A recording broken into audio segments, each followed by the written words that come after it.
ইতিমধ্যে সৰ্বত্ৰ ৰাজ্যক জ্ঞাত যে পলিটেকনিকৰ ৬৪ জন শিক্ষকক কি কৰিছে চাকৰিৰ পৰা ছাঁটাই কৰিছে। তাৰ বাবে আমি ধুবুৰী জিলা ছাত্ৰ মুক্তি সংগ্ৰাম সমিতি আজি চাপৰ চক্ৰবিষয়া কাৰ্যালয়ৰ সন্মুখত আমি অৱস্থান ধৰ্মঘট কাৰ্যসূচী পালন কৰি আছোঁ।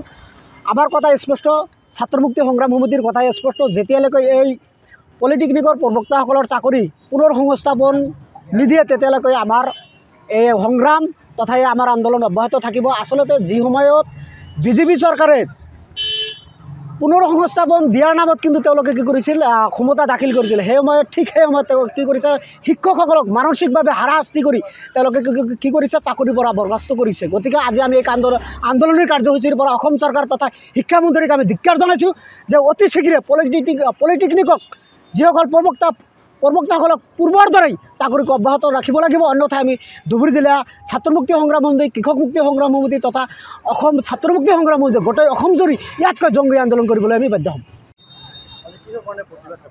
নাই, আপোনালোকে জানে যে অসমৰ পলিটেকনিক কলেজৰ প্ৰবক্তাসমূহক ৬৪গৰাকী প্ৰবক্তাক ইতিমধ্যে চাকৰিৰ পৰা অব্যাহতি দিয়া হৈছে। চৰকাৰৰ এই সিদ্ধান্ত, এই কাৰ্যক আমি ধিক্কাৰ জনাইছোঁ, গৰিহণা দিছোঁ। আজি প্ৰবক্তাসকলে কিমান ২০১৬ চনৰ পৰা প্ৰায় দীৰ্ঘদিন ধৰি ৮ বছৰ কাল তেওঁলোকে চাকৰিত নিযুক্ত হৈ আছে, কিন্তু হঠাতে তেওঁলোকে এই প্ৰবক্তাসকলক চাকৰিৰ পৰা বঞ্চিত, তেওঁলোকক অব্যাহতি দিয়া হৈছে।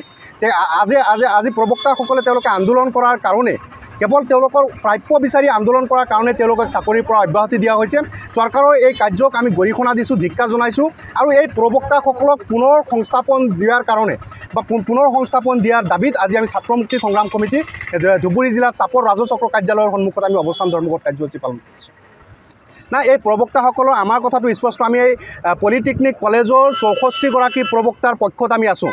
যিমান দিনলৈকে তেওঁলোকক পুনৰ সংস্থাপনৰ ব্যৱস্থা কৰা নহ'ব, পুনৰ সংস্থাপন দিয়া নহ'ব, তেতিয়ালৈকে আমি আন্দোলন তেওঁলোকৰ লগত আছোঁ। আমি আন্দোলনৰ কাৰ্যসূচী অব্যাহত ৰাখিম।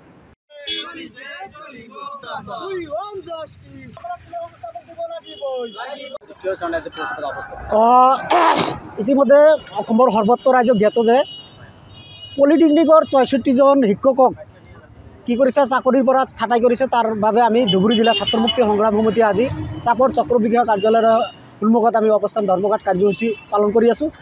আমাৰ কথা স্পষ্ট, ছাত্ৰ মুক্তি সংগ্ৰাম সমিতিৰ কথাই স্পষ্ট, যেতিয়ালৈকে এই পলিটেকনিকৰ প্ৰবক্তাসকলৰ চাকৰি পুনৰ সংস্থাপন নিদিয়ে তেতিয়ালৈকে আমাৰ এই সংগ্ৰাম তথা আমাৰ আন্দোলন অব্যাহত থাকিব। আচলতে যি সময়ত বিজেপি চৰকাৰে পুনৰ সংস্থাপন দিয়াৰ নামত কিন্তু তেওঁলোকে কি কৰিছিল, ক্ষমতা দাখিল কৰিছিল। সেই সময়ত তেওঁ কি কৰিছে, শিক্ষকসকলক মানসিকভাৱে হাৰাশাস্তি কৰি তেওঁলোকে কি কৰিছে, চাকৰিৰ পৰা বৰখাস্ত কৰিছে। গতিকে আজি আমি এই আন্দোলনৰ কাৰ্যসূচীৰ পৰা অসম চৰকাৰ তথা শিক্ষামন্ত্ৰীক আমি ধিক্কাৰ জনাইছোঁ যে অতি শীঘ্ৰে পলিটেকনিকক যিসকল প্ৰবক্তাসকলক পূৰ্বৰ দৰেই চাকৰিক অব্যাহত ৰাখিব লাগিব, অন্যথাই আমি ধুবুৰী জিলা ছাত্ৰ মুক্তি সংগ্ৰাম সমিতি, কৃষক মুক্তি সংগ্ৰাম সমিতি তথা অসম ছাত্ৰ মুক্তি সংগ্ৰাম সমিতি গোটেই অসম জুৰি ইয়াতকৈ জংগী আন্দোলন কৰিবলৈ আমি বাধ্য হ'ম।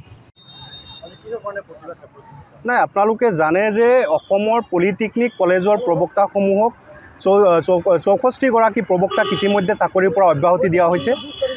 চৰকাৰৰ এই সিদ্ধান্ত, এই কাৰ্যক আমি ধিক্কাৰ জনাইছোঁ, গৰিহণা দিছোঁ। আজি প্ৰবক্তাসকলে কিমান ২০১৬ চনৰ পৰা প্ৰায় দীৰ্ঘদিন ধৰি ৮ বছৰ কাল তেওঁলোকে চাকৰিত নিযুক্ত হৈ আছে, কিন্তু হঠাতে তেওঁলোকে এই প্ৰবক্তাসকলক চাকৰিৰ পৰা বঞ্চিত, তেওঁলোকক অব্যাহতি দিয়া হৈছে। আজি প্ৰবক্তাসকলে তেওঁলোকে আন্দোলন কৰাৰ কাৰণে, কেৱল তেওঁলোকৰ প্ৰাপ্য বিচাৰি আন্দোলন কৰাৰ কাৰণে তেওঁলোকক চাকৰিৰ পৰা অব্যাহতি দিয়া হৈছে। চৰকাৰৰ এই কাৰ্যক আমি গৰিহণা দিছোঁ, ধিক্কাৰ জনাইছোঁ। আৰু এই প্ৰবক্তাসকলক পুনৰ সংস্থাপন দিয়াৰ কাৰণে বা পুনৰ সংস্থাপন দিয়াৰ দাবীত আজি আমি ছাত্ৰ মুক্তি সংগ্ৰাম সমিতি ধুবুৰী জিলাৰ চাপৰ ৰাজচক্ৰ কাৰ্যালয়ৰ সন্মুখত আমি অৱস্থান ধৰ্মঘট কাৰ্যসূচী পালন কৰিছোঁ। নাই, এই প্ৰবক্তাসকলৰ আমাৰ কথাটো স্পষ্ট, আমি এই পলিটেকনিক কলেজৰ ৬৪গৰাকী প্ৰবক্তাৰ পক্ষত আমি আছোঁ। যিমান দিনলৈকে তেওঁলোকক পুনৰ সংস্থাপনৰ ব্যৱস্থা কৰা নহ'ব, পুনৰ সংস্থাপন দিয়া নহ'ব, তেতিয়ালৈকে আমি আন্দোলন তেওঁলোকৰ লগত আছোঁ। আমি আন্দোলনৰ কাৰ্যসূচী অব্যাহত ৰাখিম। যিকোনো খবৰৰ বাবে যোগাযোগ কৰক 7099017330 লগতে 7099017110 নম্বৰত।